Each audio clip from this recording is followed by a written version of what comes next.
అందరికీ నమస్కారం. ఈరోజు మనం ఒక గొప్ప వ్యక్తి గురించి, ఆయన ఆశయాల గురించి లోతుగా తెలుసుకోబోతున్నాం. ఆయనే డాక్టర్ భీమ్రావ్ రామ్జీ అంబేడ్కర్.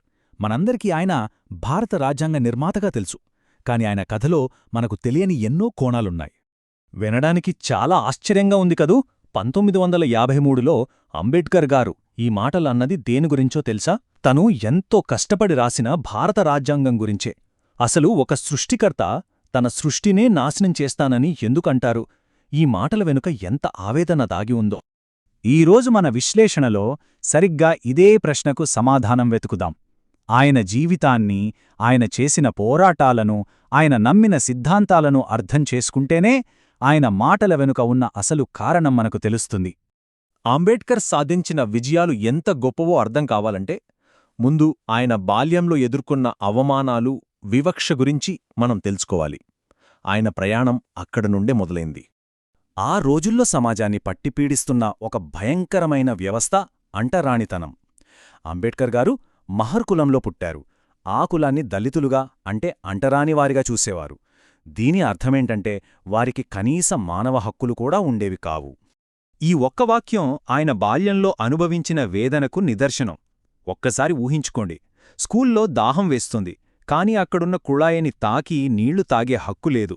ఎవరో ఒక ఉన్నత కులానికి చెందిన ప్యూన్ వచ్చి పైనుంచి పోస్తేనే తాగాలి. ఒకవేళ ఆ ప్యూన్ రాకపోతే ఆ రోజంతా దాహంతోనే ఉండాలి. అందుకే ఆయన ఆ పరిస్థితిని ప్యూన్ లేడు, నీళ్లు లేవు అని వర్ణించారు. అయితే ఈ అవమానాలే ఆయన్లో కసిని పెంచాయి. చదువునే తన ఆయుధంగా మార్చుకున్నారు. ఆయన విద్యా ప్రస్థానం చూస్తే నిజంగా ఆశ్చర్యం వేస్తుంది. బొంబాయి నుండి మొదలుపెట్టి అమెరికాలోని Columbia, London School of Economics, ఇలా ప్రపంచంలోని అత్యుత్తమ యూనివర్సిటీల నుండి డిగ్రీలు సాధించారు. జ్ఞానంతోనే ఈ అన్యాయాన్ని ఎదిరించగలనని ఆయన బలంగా నమ్మారు. ఉన్నత చదువులు పూర్తిచేసి భారతదేశానికి తిరిగి వచ్చాక అంబేడ్కర్ కేవలం ఒక పండితుడిగానే ఉండిపోలేదు. ఆయన ఒక యోధుడిగా మారారు. సమాజంలో వేల సంవత్సరాలుగా వేలునూనుకుపోయిన కుల వ్యవస్థపై తిరుగుబాటు చేశారు. ఆయన పోరాటం ఒకే దారిలో వెళ్లలేదు. అన్ని వైపుల నుంచి ఆ వ్యవస్థ మీద దాడి చేశారు. ఒకవైపు మహద్ చెరువు సత్యాగ్రహం లాంటి ప్రత్యక్ష ఉద్యమాలు, మరోవైపు మూక్ నాయక్ లాంటి పత్రికల ద్వారా ప్రజల్లో చైతన్యం, ఇంకోవైపు రాజకీయంగా హక్కుల కోసం చర్చలు. చివరికి 1927లో కులవ్యవస్థకు మూలమని భావించిన మనుస్మృతిని బహిరంగంగా దహనం చేసి ఆ సిద్ధాంతాలనే సవాలు చేశారు. ఇక్కడ ఒక చాలా ముఖ్యమైన, కొంచెం క్లిష్టమైన విషయం గురించి మనం మాట్లాడుకోవాలి. అదే పూనా ఒప్పందం. దళితులకు నిజమైన రాజకీయ అధికారం రావాలంటే వాళ్ల ప్రతినిధులను వాళ్లే ఎన్నుకునే ప్రత్యేక నియోజకవర్గాలు కావాలని అంబేడ్కర్ పోరాడారు. కాని గాంధీజీ ఇది సమాజాన్ని విడదీస్తుందని భావించి ఆమరణ నిరాహార దీక్షకు దిగారు. చివరికి గాంధీ ప్రాణాలను కాపాడటం కోసం అంబేడ్కర్ రాజీకు వచ్చారు. ఫలితంగా రిజర్వ్డ్ సీట్లు వచ్చాయి. సీట్ల సంఖ్య పెరిగినా గెలుపును నిర్ణయించే ఓటు బ్యాంకు మాత్రం మెజారిటీ వర్గాల చేతిలోనే ఉండిపోయింది. ఇక ఇప్పుడు మనం ఆయన జీవితంలో అత్యంత కీలకమైన, ప్రసిద్ధమైన ఘట్టానికొచ్చాం. స్వతంత్ర భారతదేశానికి రాజ్యాంగాన్ని రూపొందించడంలో ఆయన పాత్ర. అది 1947వ సంవత్సరం. దేశానికి స్వాతంత్ర్యం వచ్చింది. మరిప్పుడు దేశ భవిష్యత్తును రాసే బాధ్యత ఎవరిది? ఇక్కడే అసలు ట్విస్టుంది. ఒకప్పుడు ఏ బాలుడినైతే బడిలో నీళ్లు ముట్టుకొనివ్వలేదో అదే వ్యక్తిని స్వతంత్ర భారతదేశపు మొట్టమొదటి న్యాయశాఖ మంత్రిగా రాజ్యాంగ ముసాయిదా కమిటీకి చైర్మన్గా నియమించారు. చరిత్ర అంటే ఇదేనేను. ఆయన రాజ్యాంగంలో పెట్టిన ప్రతి అక్షరం వెనుక ఆయన జీవితకాలపు పోరాటం మనకు కనిపిస్తోంది. అంటరానితనాన్ని చట్టరీత్యా నేరంగా మార్చారు. ఎలాంటి వివక్షకైనా వ్యతిరేకంగా చట్టాలు తీసుకొచ్చారు. అన్నింటికన్నా ముఖ్యంగా అణగారిన వర్గాల వారుకూడా సమాజంలో సమానంగా ఎదగడానికి వీలుగా విద్య, ఉద్యోగాలలో రిజర్వేషన్లు కల్పించారు. ఇది చారిత్రాత్మకమైన మార్పు. సరే, అంతా బాగానే ఉంది కదా. రాజ్యాంగంలో ఇంత మంచి విషయాలు చేర్చారు. మరి మనం మళ్ళీ మొదటి ప్రశ్నకు వస్తే, దాన్ని తగలబెడతానని ఎందుకన్నారు? ఎందుకంటే ఆయన ఆవేదన ఇక్కడే ఉంది. చట్టాలు చేయడం వేరు, వాటిని అమలు చేసే సమాజం మారడం వేరు.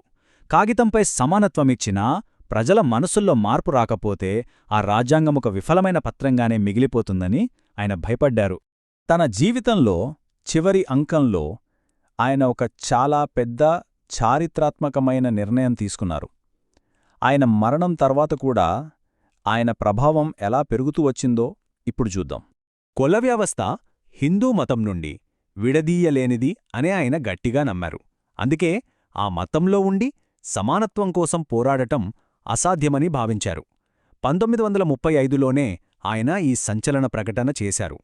అంటే ఒక ఆధ్యాత్మిక ప్రత్యామ్నాయం కోసం ఆయన అన్వేషణ అప్పుడే మొదలైంది. ఆ అన్వేషణ అక్టోబర్ 14, 1956న నాగ్పూర్లో ఒక మహోద్యమంగా మారింది. ఆ రోజున అంబేద్కర్ గారు ఒక్కరే కాదు, ఏకంగా 5 లక్షల మంది తన అనుచరులతో కలిసి బౌద్ధమతాన్ని స్వీకరించారు. కులరహిత సమాజం బౌద్ధంలోనే సాధ్యమని ఆయన విశ్వసించారు. ఇది కేవలం మతమార్పిడి కాదు, అది ఒక సామాజిక విప్లవం. విచిత్రమేంటంటే అంబేడ్కర్ గారు 1956లో మరణించినా కాలం గడిచే కొద్దీ ఆయన ప్రాముఖ్యత ఇంకా పెరుగుతూ వచ్చింది. 1990లో ఆయనకు మరణానంతరం భారతరత్న ఇచ్చారు. అంతకన్నా ముఖ్యంగా 2012లో దేశవ్యాప్తంగా జరిగిన ఒక సర్వేలో ప్రజలు ఆయనను గొప్ప భారతీయుడుగా ఎన్నుకున్నారు. ఇది ఆధునిక భారతదేశంపై ఆయన వేసిన చెరగని ముద్రకు నిదర్శనం. కాబట్టి చివరిగా రాజ్యాంగాన్ని తగలబెడతానని అంబేడ్కర్ ఎందుకన్నారంటే ఆ పత్రం చెడ్డదని కాదు, దాన్ని అమలు చేసే ఈ సమాజం మారడానికి సిద్ధంగా లేకపోతే ఎంత గొప్ప రాజ్యాంగమైనా విఫలమవుతుందనేదే ఆయన ఆవేదన. ఆయన జీవితం మన ముందు ఒక పెద్ద ప్రశ్ననుంచుతుంది.